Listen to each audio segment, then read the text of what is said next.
আসসালামু আলাইকুম। আমরা হাজিদের খেদমত করি। আমরা একটা রুম জায়েজ করছি ইনশাল্লাহ 11 তলা। আমাদের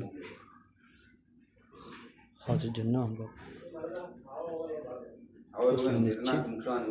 সবাই মানে দোয়া করবেন। আমাদের হাজিরা যে আশা নিয়ে আসতেছে সেই আশা আল্লাহ তাআলা পূর্ণ করেন ইনশাল্লাহ।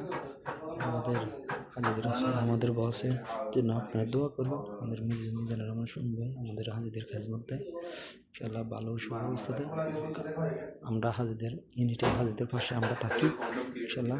হাজিদের সুব্যবস্থা আমরা দিচ্ছি ইনশাল্লাহ। আমাদের হাজিদের জন্য আপনারা সবাই দোয়া করবেন ইনশাল্লাহ।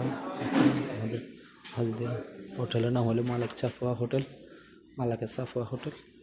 সবাই এদের জন্য দোয়া করুন। হাজিরা যারা আসতে চান তারা অবশ্যই চলে আসতে পারবেন ইনশাল্লাহ। হাজিদের সুব্যবস্থা দেওয়া। ওকে, আসসালামু আলাইকুম ওয়া রাহমাতুল্লাহি ওয়া বারাকাতুহু।